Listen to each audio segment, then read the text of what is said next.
amigos, ¿cómo están? Bienvenidos a Bonsoir les nuestro programa amis, diario. bienvenue à votre Celebramos el Día programme Dialogue Mundial de la Divin. Salud. Bonjour Nuestro docteur terapeuta Salvador Tomasini, servidora Alexandro et Alejandra López. moi aussi, Alexandra. Acabamos de pasar la solemnidad Nous de venons de la passer, pour nous, Inmaculada nous allons Concepción de María, célébrer recordando muy cette pronto grande la fête de solemnidad l'Immaculée del gran Conception, misterio qui est une que grande como fête católicos dans- proclamamos a pour Jesús nous, y queremos les vivir en la divina catholiques, voluntad, qui porque así voulons nuestros surtout vivre sacerdotes dans nos la lo van divine diciendo. volonté. Et il Sé faut que bien no es comprendre cette fête. un poco Jésus va nous complicado, ¿verdad, l'expliquer et doctor? c'est un peu Entender lo que es compliqué, la hein, Inmaculada docteur, Concepción. comprendre ce qu'est l'Immaculée Conception. Oui, parce que nous sommes nous sommes toujours habitués à cette explication de l'Immaculée Conception comme une absence de péché. Mais c'est très réduit, c'est très réducteur, évidemment.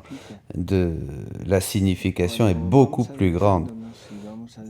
On va entrer, nous allons approfondir et comprendre ce qu'est l'acte unique et éternel de Dieu et comprendre ce qu'est ce péché de désobéissance d'Adam. Ce n'est pas seulement une offense. Adam désunit tout ce que Dieu avait uni en lui. Donc, il ne s'agit pas d'une offense, il s'agit d'un rejet total de la vie divine que Dieu nous avait donnée. Voilà. Mais tout cela, immergé dans l'acte unique et éternel de Dieu, nous parlons de l'éternité. Nous ne sommes plus dans le temps. Donc,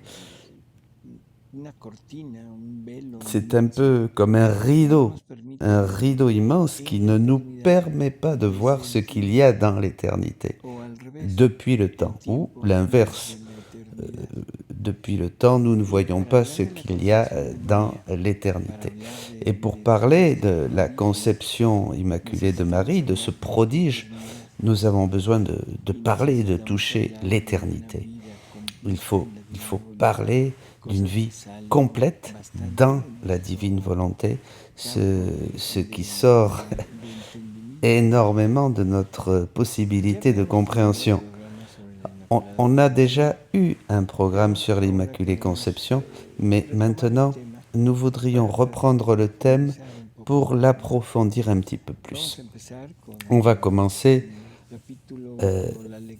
avec la lecture obligée, disons-nous, du livre 15, la première lecture du livre 15, et ensuite nous irons à d'autres lectures. On va commencer. 15.1.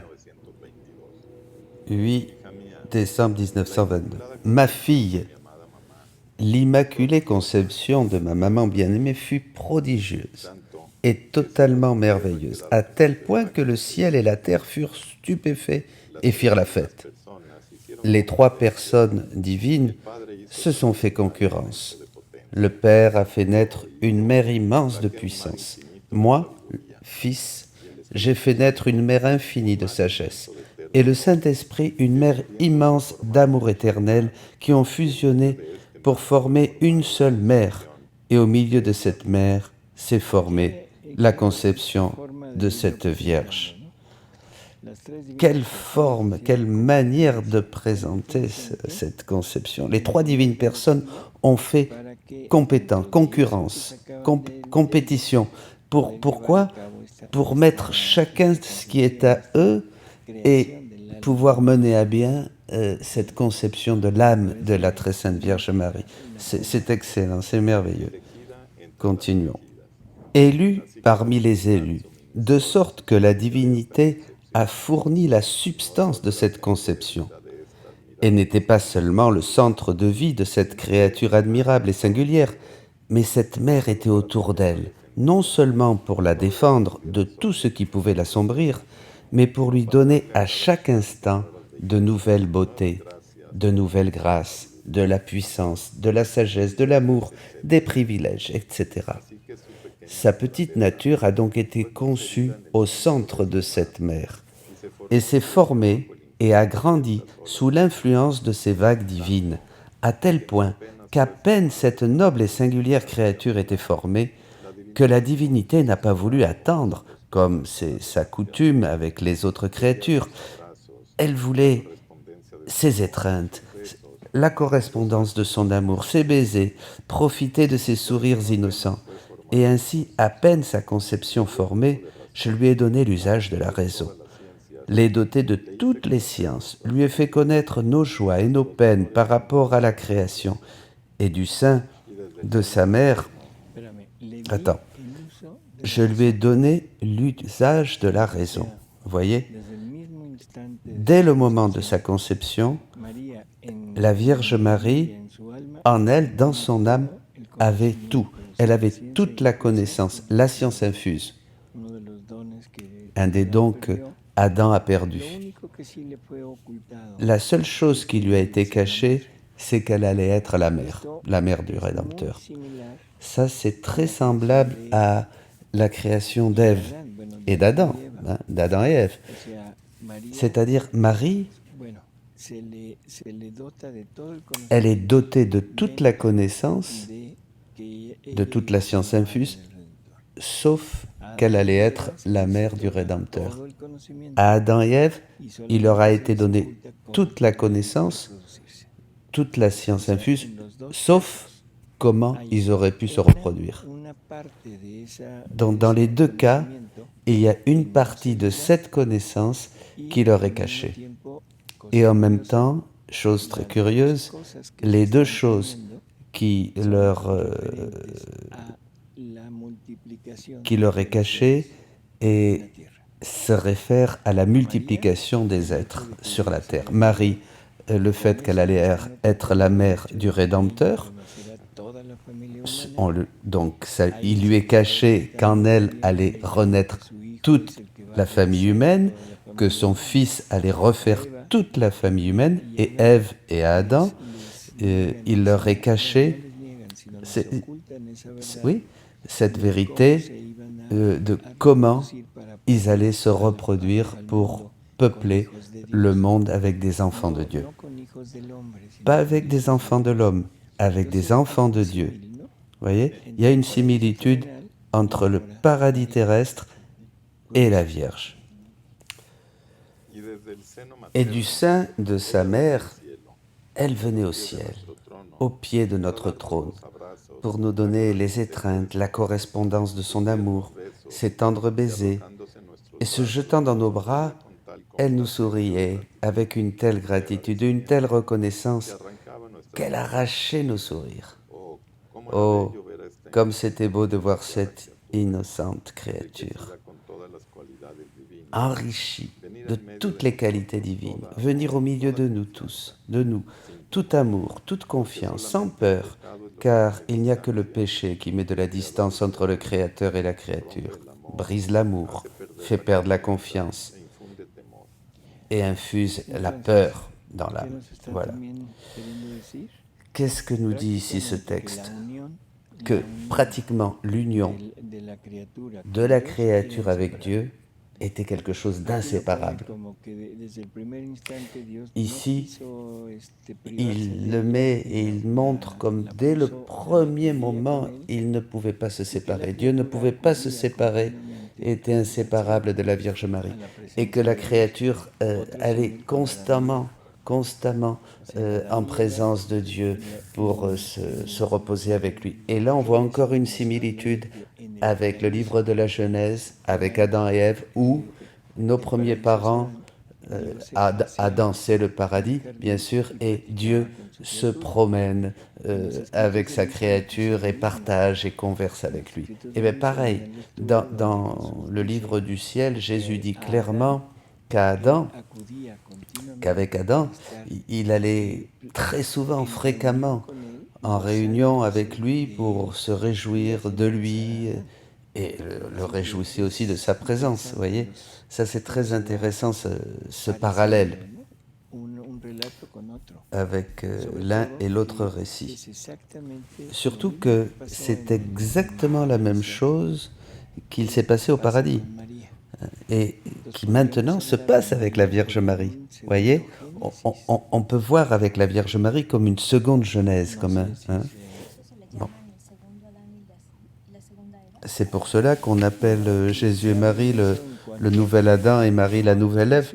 Oui, on parle de cela dans le sens que Jésus et Marie vont refaire ce que l'homme a fait mal, hein, au paradis. Mais le point intéressant pour moi, hein, pour ma part, c'est je vois un parallèle très précis, hein. Dans Adam, il y avait tout ce qu'il fallait pour toute l'humanité, et Adam perd tout. Il avait tout ce que la créature allait pouvoir faire et atteindre de Dieu. Et il connaissait bien sûr tout. Avec cette connaissance sur la divine volonté qu'il allait recevoir, tout ça, il le perd. Adam avait aussi la science infuse. Et il avait la connaissance de tout le créé, des choses de Dieu. Il avait la connaissance de cette relation qu'il y avait entre le créé et Dieu. En Marie, de nouveau, il y a cela. Marie a toutes les connaissances sur la divine volonté, elle a toute la connaissance de Dieu, elle a la connaissance de cette relation entre Dieu et l'homme, et la seule chose qui lui manque, nous le verrons, nous l'avons vu, c'est qu'elle ne sera pas la mère du Rédempteur. Hein, donc là, on voit le parallèle. Adam a été créé depuis la terre, de la terre, hein, il a été pris de la terre, et Marin, ici, vient de la famille humaine aussi, et Marie, c'est cette terre, hein, qui nous appartient et de laquelle va provenir l'humanité de Jésus. Hein. Jésus dit que le Saint-Esprit, avec 5 petites gouttes de sang, hein, de Marie, va former l'humanité de Jésus. Hein. Donc elle est cette terre admirable, comme nous le chantons. Beaucoup donc de similitudes. Et une chose qui ressort un peu de tout cela, ça nous donne une idée que en Marie, déjà nous voyons que tous nous allons renaître. Toute l'humanité perdue à cause d'Adam, parce que c'est une humanité perdue, hein, suite au péché d'Adam, parce que nous avons reçu la mort matérielle comme la mort spirituelle, et on n'a pas pu retrouver cette vie. Il fallait attendre la venue du Rédempteur. Bon, donc tous les bons, tous les saints de l'Ancien Testament, aucun n'a pu entrer au ciel. Donc, ils ont dû aller au sein d'Abraham, dans le sein d'Abraham. En Marie, Marie est la première qui, dans le temps, pas dans l'éternité, dans le temps, unit de nouveau l'humain et le divin. Dans le temps, c'est pas Jésus, c'est Marie, vous voyez? Parce que Marie est celle qui vient avec la vie divine et la vie humaine. Et donc, en ayant ces deux vies, hein, humaine et divine, et ces deux natures, hein, voilà, et en ayant le germe de la fécondité paternelle et le germe de la fécondité humaine, eh bien, elle peut concevoir en elle l'homme-dieu. Dieu, comme Père, a agi en Marie, et Marie, comme Mère, a agi de manière maternelle. Et de là vient l'homme-dieu, hein, duquel tous nous allons renaître. Donc c'est une nouvelle humanité en Marie qui naît. La rédemption, en fait, c'est une nouvelle création. Oui, exactement. Une nouvelle création qui commence avec Ève. Ève, enfin, Ève-Marie, ou Marie-Ève, comme vous voulez. C'est comme si Dieu avait dit, bon ben l'homme, ça n'a pas marché avec l'homme, maintenant je vais refaire avec la femme. Oui, c'est ça, oui. Et c'est certainement pour cela que nous sommes tels que nous sommes, nous les hommes. Allez, on continue. Elle est donc venue parmi nous en tant que reine, qui avec son amour, donné par nous, elle nous dominait, nous ravissait, nous faisait festoyer. Elle s'est faite la ravisseuse d'un autre amour et nous l'avons laissé faire.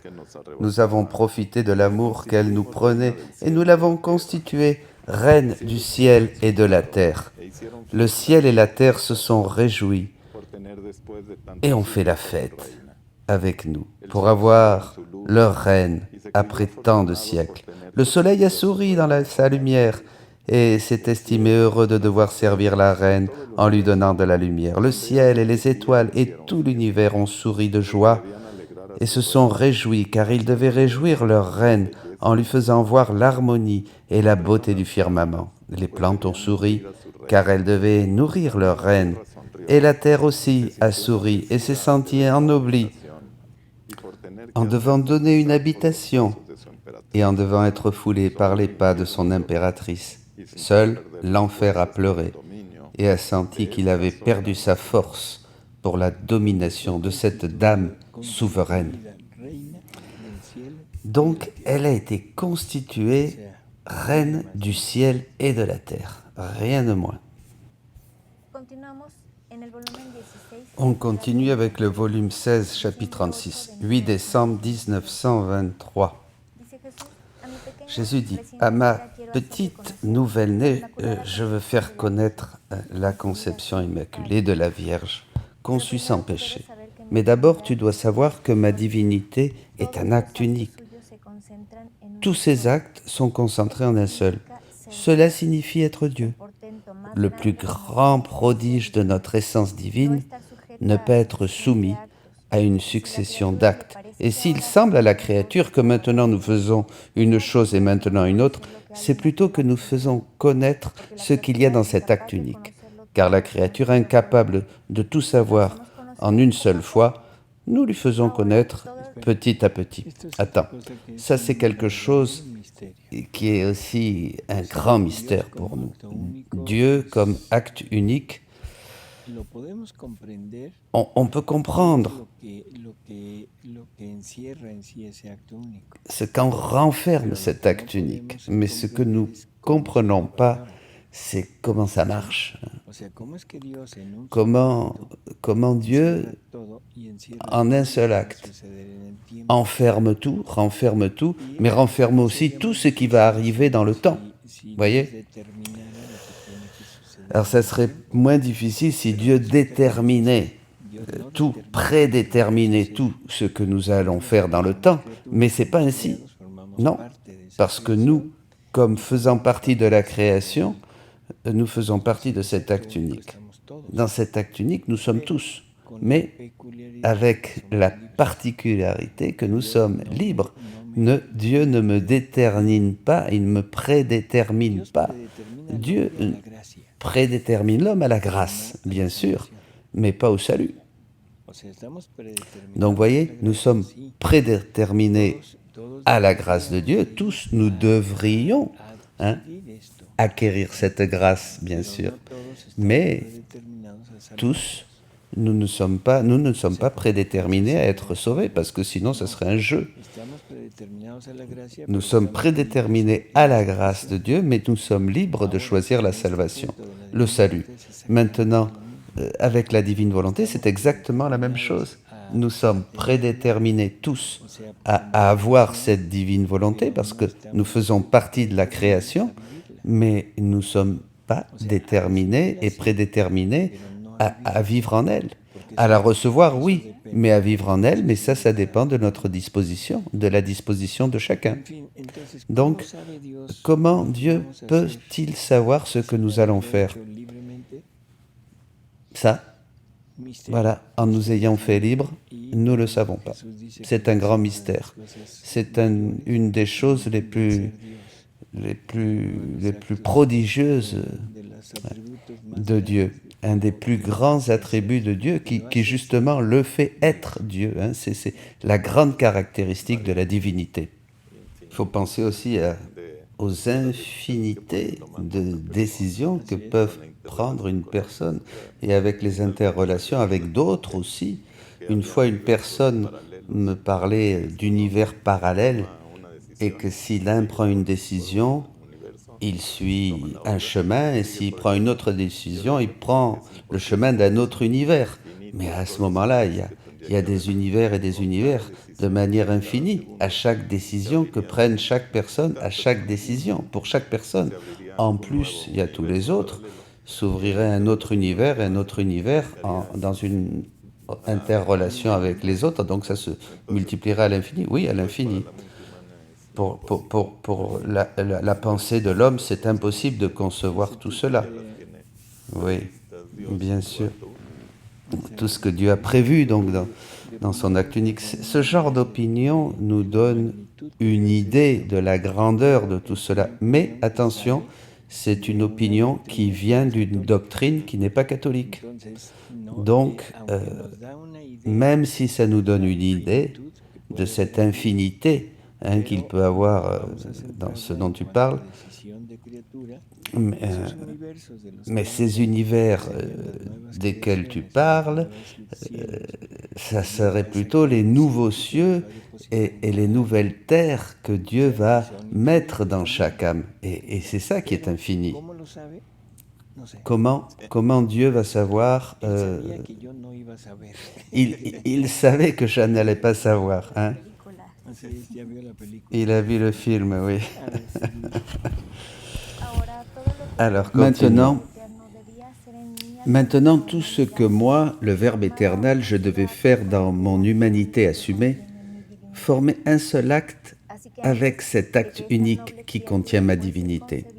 De sorte qu'avant que cette noble créature ne soit conçue, il existait déjà tout ce que le Verbe éternel devait faire sur la terre. Donc, dans l'acte par lequel cette Vierge a été conçue, tous mes mérites se sont alignés autour de sa conception. Mes douleurs, mon sang, tout ce qui était contenu dans la vie d'un homme-dieu, et elle a été conçue dans les abîmes sans fin de mes mérites, de mon sang divin, dans la mer immense de mes douleurs. Grâce à eux, elle est restée immaculée, belle et pure. À l'ennemi, le passage lui a été fermé par mes mérites incalculables, et il ne pouvait lui faire aucun mal. Il était juste que celle qui devait concevoir le Fils d'un Dieu soit d'abord conçue dans les œuvres de ce Dieu. Ça, c'est un point qu'il est difficile de comprendre et qui va nous conduire à plusieurs lectures que nous allons voir peut-être plus tard. Et nous allons voir que Marie est d'abord conçue dans les actes et les mérites de Jésus. C'est ça qu'il faut voir. Évidemment, c'est ambigu, c'est pas facile à comprendre. Mais ça, nous devons le croire. Et pourquoi? À quoi ça nous sert? Quelle est l'utilité de savoir cela? Parce que nous étions, nous aussi, conçus, oui, bien sûr. Connaître la grandeur de ce qu'est la Vierge Marie, oui aussi, sa grandeur, bien sûr. Et quelque chose qui est important, Marie fait partie de la famille humaine. Elle est membre de la famille humaine. Et donc, elle est héritière de cette absence de vie divine qu'a reçue l'humanité et qu'on appelle le péché originel. Mais par cette caractéristique, par ce don que Dieu lui donne de particulier, ce don particulier que Dieu lui donne, elle est en dehors de cet héritage. Mais par le fait d'avoir été conçue dans les actes et dans toutes les souffrances de Jésus, elle est sauvée, la première. Elle est sauvée par antériorité. Et c'est cela qui permet à Dieu de la créer immaculée. Donc, voilà. L'acte, le fait de savoir pourquoi, c'est important pour nous et nous devons le croire parce que c'est une parole de Dieu et peut-être un jour nous comprendrons. Reprenons. Il était juste que celle qui devait concevoir le Fils d'un Dieu soit d'abord conçue dans les œuvres de ce Dieu, afin d'avoir la vertu de concevoir le Verbe qui devait venir racheter la race humaine. Ainsi, elle a d'abord été conçue en moi, et j'ai été conçu en elle. Il ne restait que le temps de le faire connaître aux créatures. Mais dans la divinité, c'était comme déjà fait.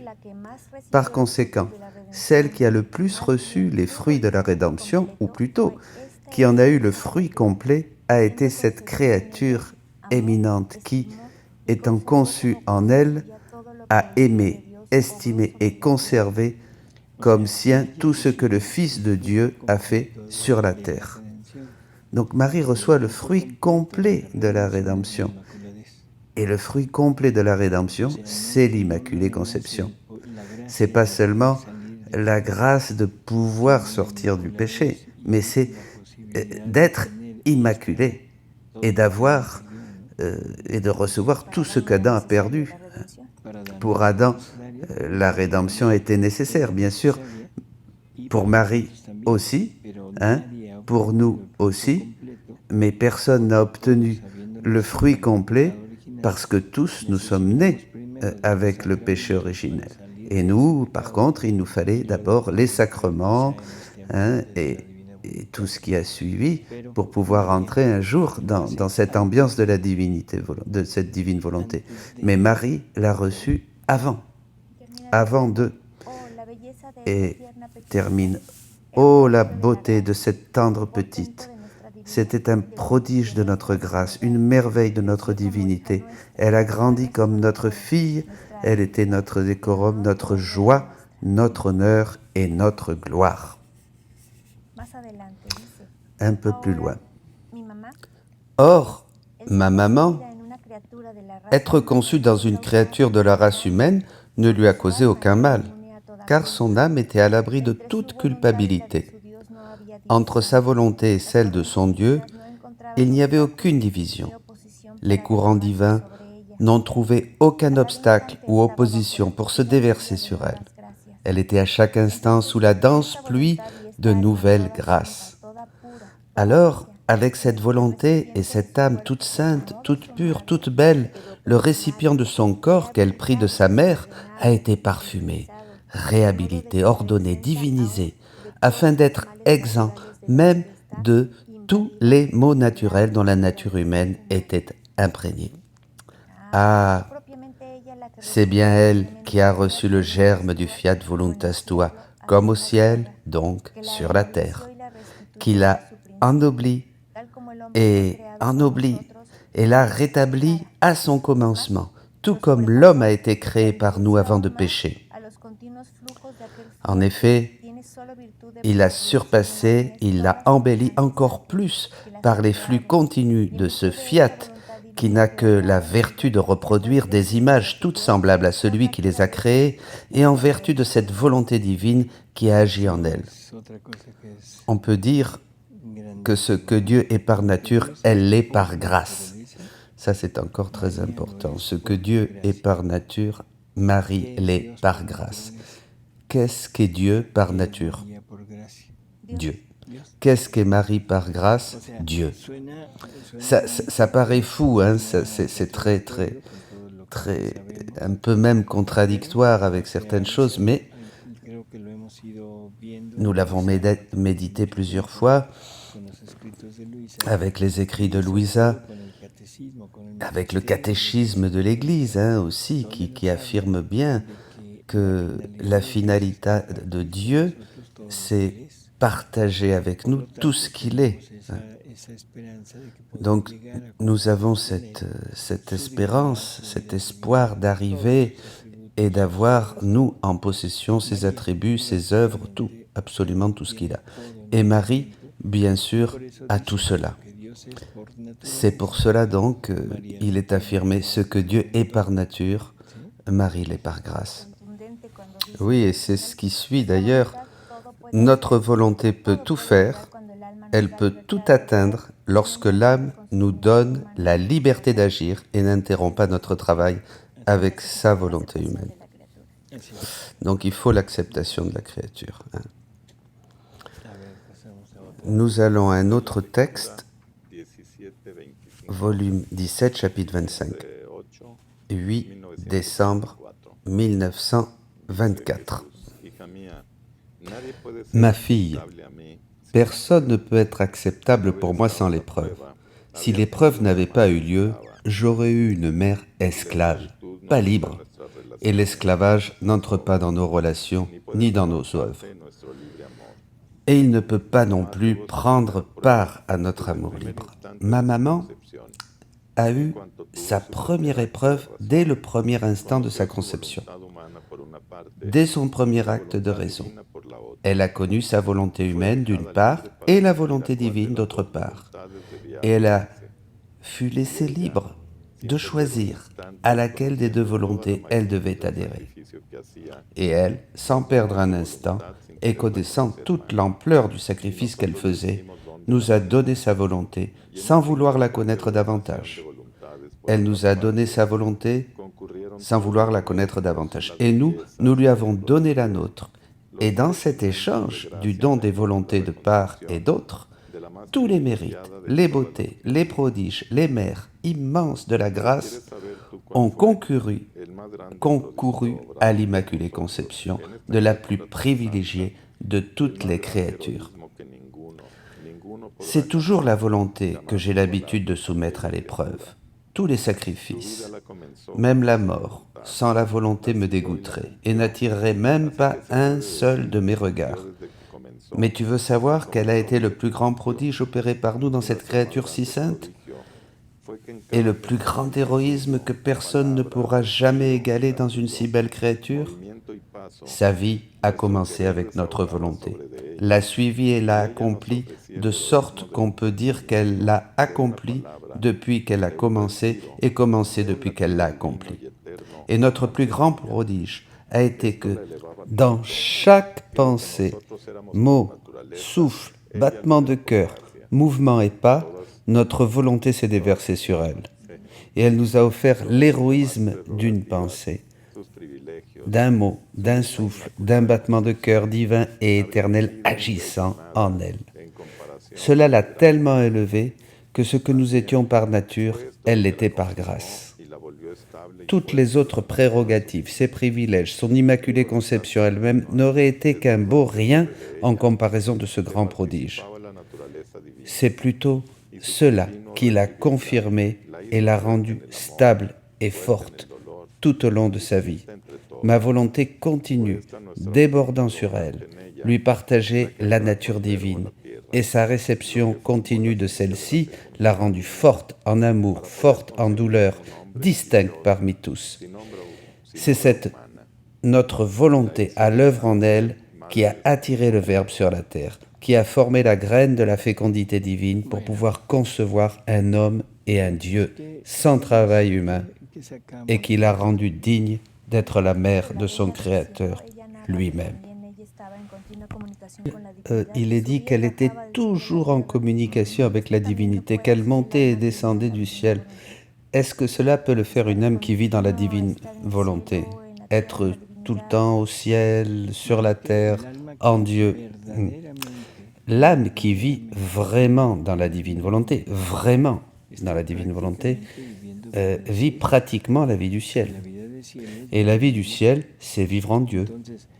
Donc, même si ce n'est pas une vie sensible, un vécu sensible, un peu comme ce qu'avait Louisa avec Jésus, c'est-à-dire elle le voyait, enfin, d'une manière générale, vivre dans la divine volonté, c'est vivre enfermé en Dieu, avec lui, comme nous le vivrons au ciel. Seulement, au ciel, ça sera, nous le verrons sensiblement, nous l'entendrons, etc. Et on pourra connaître tout ce qu'il est, et nous pourrons aussi jouir, savourer tout ce qu'il est. Ici, nous sommes sujets à la foi, la foi, la vie de foi, et à une messe, je dis ça, c'est-à-dire comme l'acte d'une messe où nous avons un Jésus qui est là, qui est dans l'hostie et dans le vin pour nous accompagner et pour nous accompagner dans cette mission de le former à travers l'amour son règne sur la terre. Vous voyez? Je ne sais pas. La Vierge Marie, donc, elle allait au ciel et elle redescendait sur terre. Et elle amenait le ciel sur la terre. L'âme qui vit dans la divine volonté vit le ciel sur la terre, mais elle ne peut pas monter comme Marie. Non, on ne peut pas monter et le percevoir Dieu, parce que nous avons encore trop de matière. Nous avons besoin de nous spiritualiser pour avoir contact avec l'Esprit. Et ce fait de nous spiritualiser veut dire nous enlever tout ce qui n'est pas spirituel.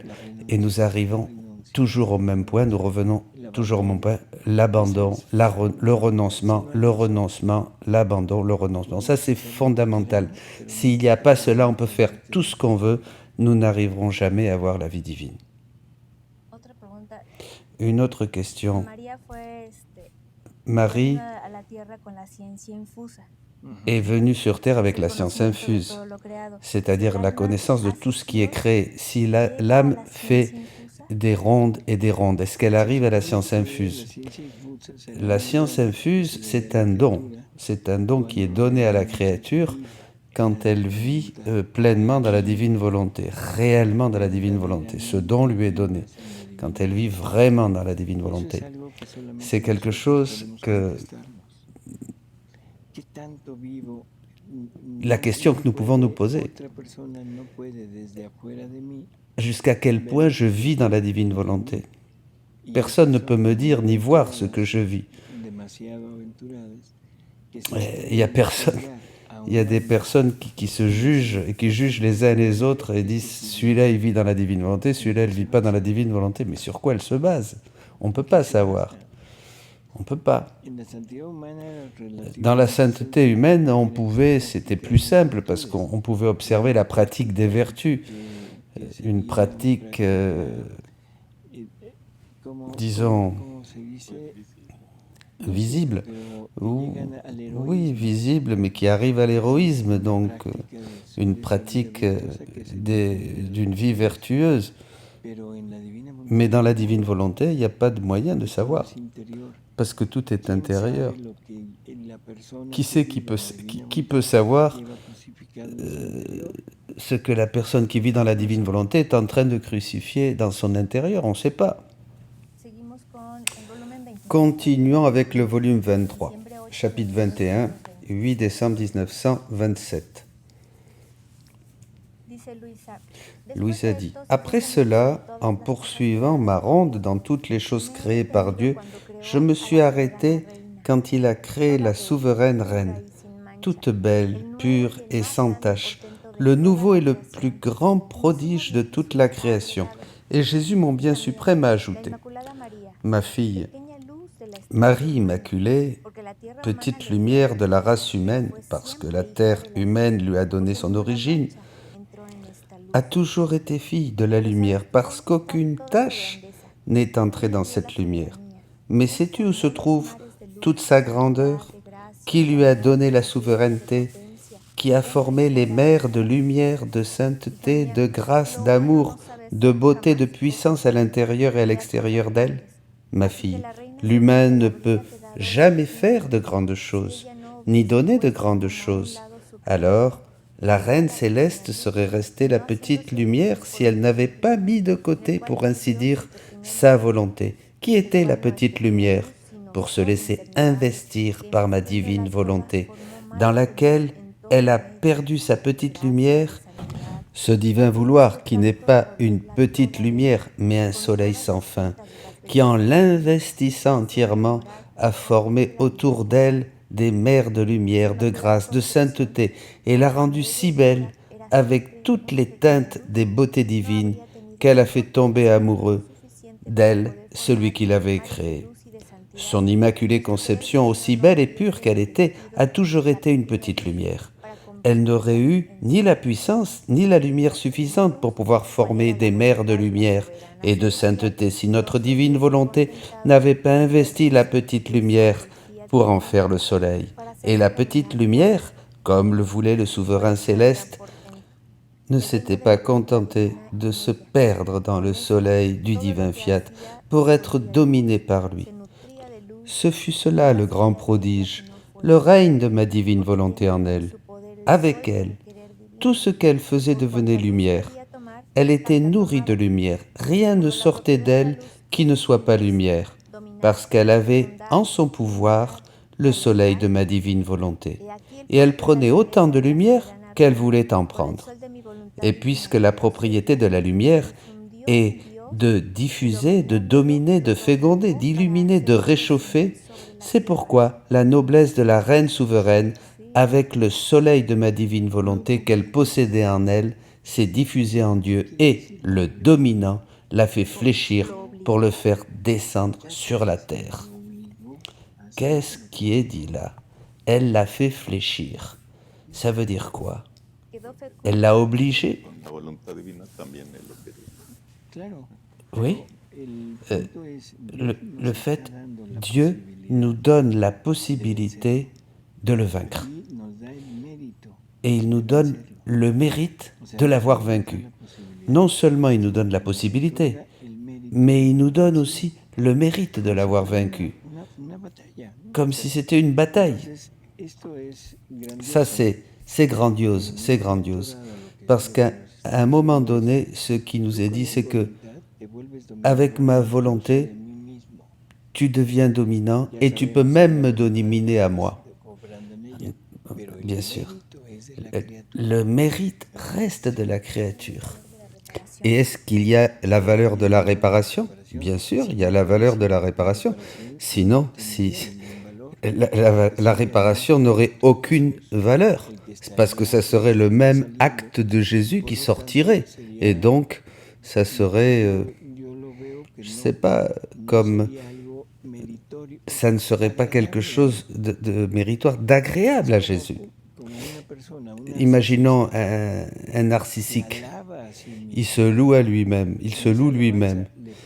Et cette louange lui donne vraiment de la joie, du bonheur? Non, c'est une angoisse terrible qui est provoquée par cette louange qu'il se donne à lui-même, parce qu'il ne reçoit pas cela des autres. Donc il se sent déprécié, le monde ne le valorise pas, enfin, 1000 sentiments de ce genre. Imaginez Jésus se louant lui-même, se réparant lui-même. Ça serait pas logique. Hein? Il sentirait qu'il ne mérite rien et ça deviendrait un être de cette catégorie. Hein? De cet état de vaine gloire, d'angoisse et de terrible frustration. Voilà. Parce que ce que je crois, ce que je vaux, ma grandeur et tout ça, mais je passe à côté des autres et ils ne me voient même pas. Vous voyez? Bon. Ça serait terrible. Donc, c'est le mérite de la créature, bien sûr. Peu importe que ce soit avec la divine volonté, c'est de la créature. Et la divinité, elle veut être vaincue par nous, bien sûr. Oui, la divinité veut être vaincue. Dans la divine volonté, il n'y a pas de vainqueur et de vaincu. La divine volonté va vaincre la créature, mais la créature avec la divine volonté va vaincre la divine volonté. Donc, va vaincre la divinité. Donc, il n'y a pas un gagnant, un perdant. C'est une relation d'amour, en fait. Et c'est grâce à ça que nous avons eu la rédemption, parce que la divinité s'est laissée dominer par la Vierge Marie. On va continuer. Volume 25, chapitre 12, 8 décembre 1928. Je pensais, pourquoi la création entière a-t-elle exulté de joie et célébré autant la Reine Immaculée dans son Immaculée Conception?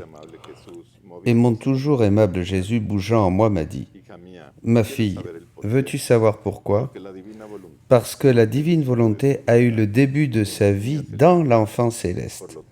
Donc, le début de toutes les bonnes choses sont dans toutes les créatures. » Ça, c'est quelque chose qu'il est essentiel de comprendre. Au moment où la divine volonté revient dans ce monde, c'est le moment de l'Immaculée Conception. Avant cela, elle avait été expulsée. de ce monde. Y este es otro símil Et c'est un autre parallèle avec l'histoire du paradis. Au paradis, el hombre es el expulsado l'homme del est paraíso. expulsé du Y paradis. se le pone Oh, Dieu met un ange à la porte du paradis avec une épée de feu pour qu'il ne puisse plus entrer et prendre de l'arbre de la vie. con el árbol de la vida, Parce que s'il avait fait ça, el castigo. le châtiment aurait été inversé. Aparentemente el Donc hombre sale apparemment, l'homme sort du paradis, ahora mais entendemos maintenant gracias a nous todos comprenons, los escritos grâce à de Luisa, tous les écrits el paraíso de era Louisa, el hombre. que le paradis c'était l'homme. Entonces, lo que el Et hombre donc, significa salió del paraíso es cette esa sortie du espada paradis, que le cette pusieron épée como impedimento qui l'empêche d'entrer dans cette profondeur, dans son cœur, dans le fond, où là se trouvait l'arbre de la vie. Entonces, en realidad, el Mais en fait, expulsado del en paraíso fue réalité, Dios, celui qui est expulsé du paradis, c'est porque Dieu. Dios ya no estaba en el Parce que paraíso. El hombre seguía, ya no había Dieu paraíso n'était porque ya no plus estaba Dios, dans le paradis. pero Dios tuvo que salir del paraíso. Dieu a dû sortir de ce Nos paradis. parece que va Vous más o vous voyez un menos petit acorde peu, con esto. hein, comme ici nous voyons le parallèle avec Por eso une tantísimo, restitution. Voilà tantísimo de, ¿cómo diríamos? comment pourrons Discusión beaucoup de sobre- discussions sobre sur, esta parte sur cette partie del Génesis, de Génesis, esta de parte la Genèse, la et de parte de restitución cette restitution, sur le thème de cette restitution, de ce que Dieu a donné, avait donné à l'homme, est très méconnu parce qu'il nous manquait cette révélation. Mais avec cette révélation, on comprend beaucoup plus que le livre de la Genèse, la rédemption et l'Apocalypse, es una misma. finalement forment un tout. C'est c'est le même livre qui, du début jusqu'à la fin, et on comprend tout. Avant, on avait des fragments et on comprenait très peu de choses, pratiquement rien. Et c'est plus facile de tomber dans le piège de dire qu'Adam n'existe pas, que c'est un mythe, etc. Oui, oui, évidemment. Et c'est beaucoup plus facile de rester dans la rédemption comme salut et interpréter l'Apocalypse avec tout un tas d'histoires et de commentaires de l'Apocalypse qui, quelquefois, n'ont pas vraiment de base et de fondement, parce que le fondement de tout, c'est la divine volonté. Continue. Il n'y a pas de bien qui, dans ma divine volonté, ne commence pas, ne descende pas et ne remonte pas vers sa source. Alors, cet enfant céleste ayant commencé sa vie dans le fiat divin depuis son immaculée conception, étant de la lignée humaine, avec ma volonté, elle a acquis la vie divine et avec son humanité, elle a possédé l'origine humaine. Elle avait alors le pouvoir d'unir le divin et l'humain. Ça, c'est le point important. Elle avait la possibilité d'unir l'humain et le divin dans le temps avant Jésus. Et a donné à Dieu ce que l'humain ne lui avait pas donné et lui avait refusé, c'est-à-dire sa volonté, et a donné aux hommes le droit de pouvoir monter jusqu'à l'étreinte de leur Créateur. Avec la puissance de notre fiat qu'elle avait en son pouvoir, elle a lié Dieu et l'homme. Ainsi toute la création, le ciel et la terre, et même l'enfer, ont ressenti dans l'immaculée conception de cette Vierge à peine née dans le ventre de sa mère la force de l'ordre qu'elle a placée dans toute la création, avec ma volonté. Elle était unie à tout. Elle embrassait tout et tous. Elle aimait tout et tous.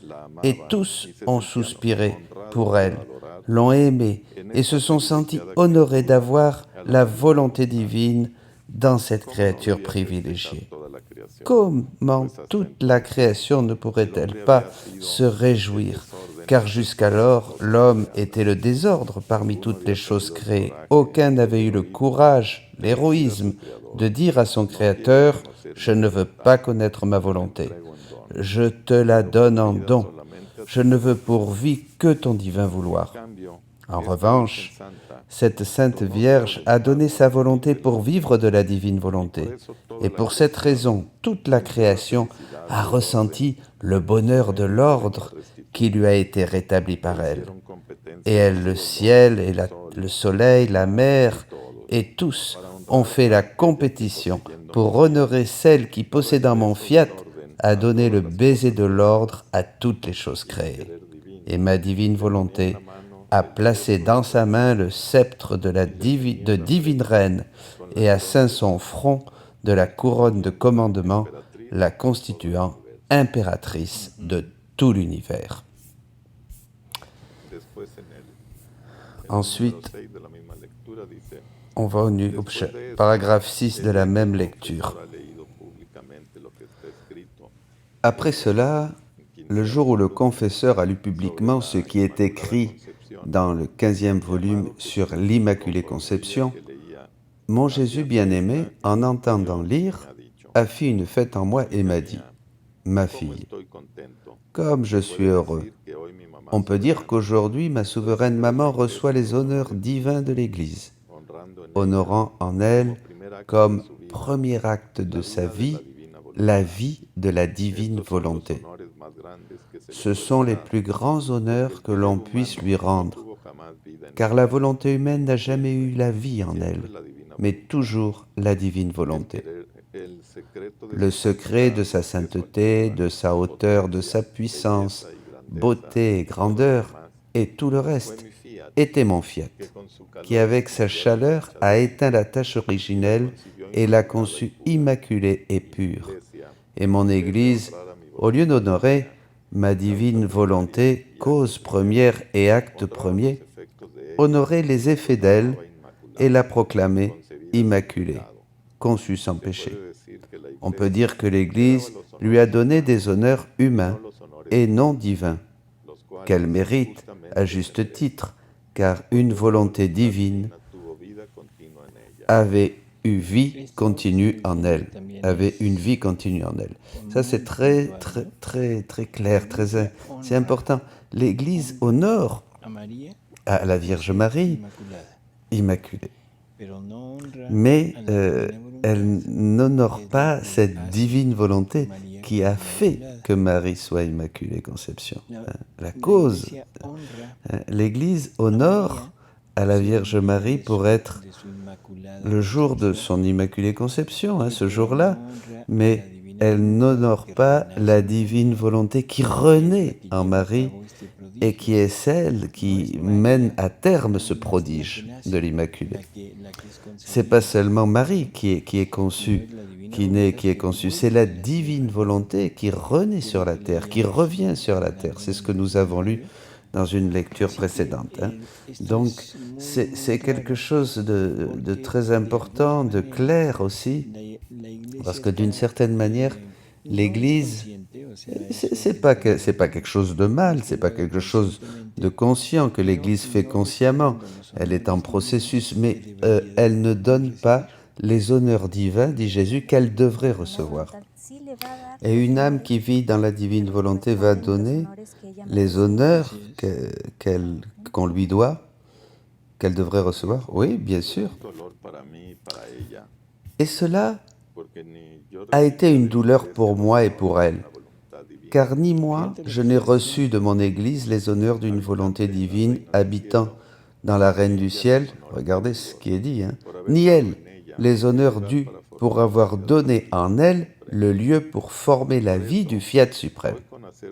C'est pourquoi, aujourd'hui, en faisant savoir que tout en elle était le prodige de mon vouloir, et que toutes les autres prérogatives et privilèges étaient d'ordre secondaire et la conséquence des effets de cette divine volonté qui la dominait, on peut dire qu'aujourd'hui, la fête de l'Immaculée Conception est célébrée avec décorum, gloire divine et magnificence, ce qui peut être appelé avec plus de vérité la conception de la divine volonté dans la souveraine du ciel. C'est ça l'important.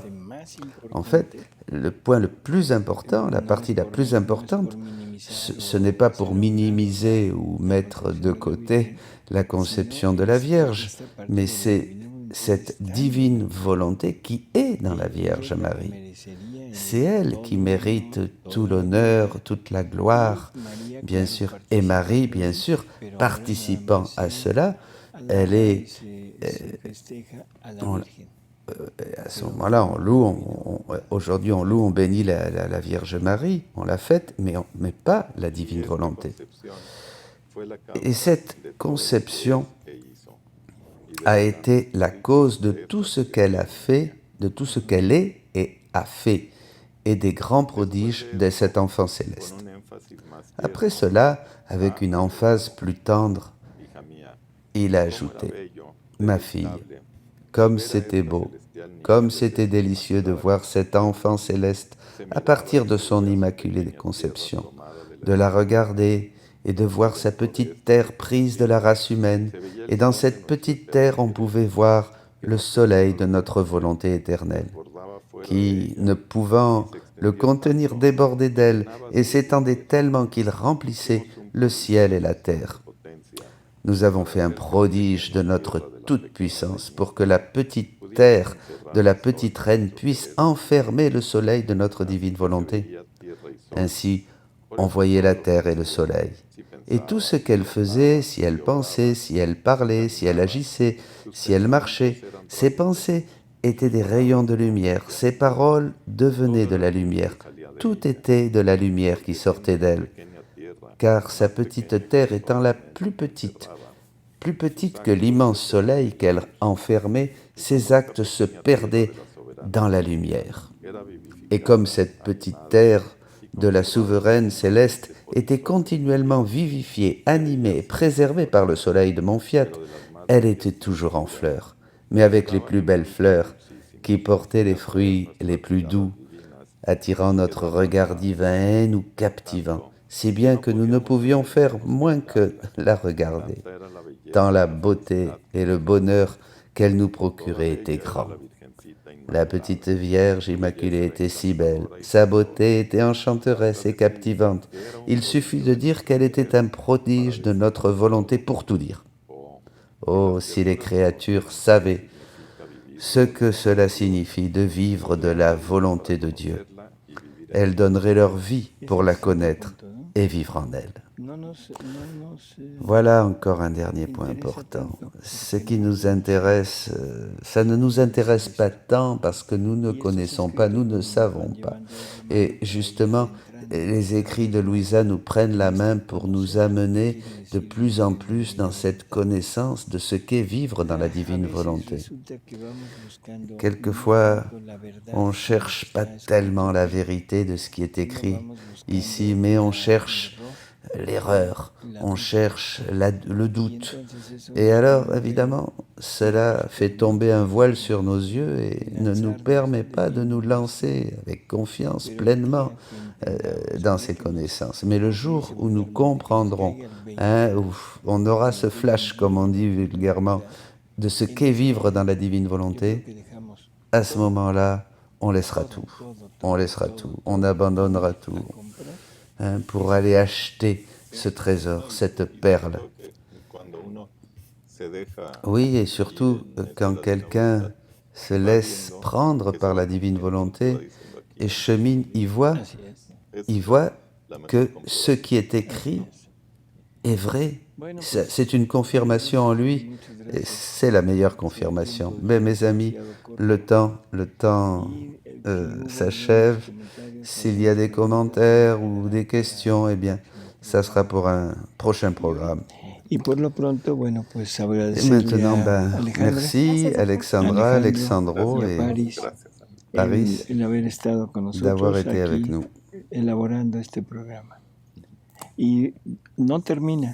On n'a pas fini. Il y a d'autres lectures qu'il nous faut méditer. La prochaine fois, nous continuerons avec l'Immaculée Conception. Hasta luego, amigos. Au revoir, les amis. Merci, bonne nuit.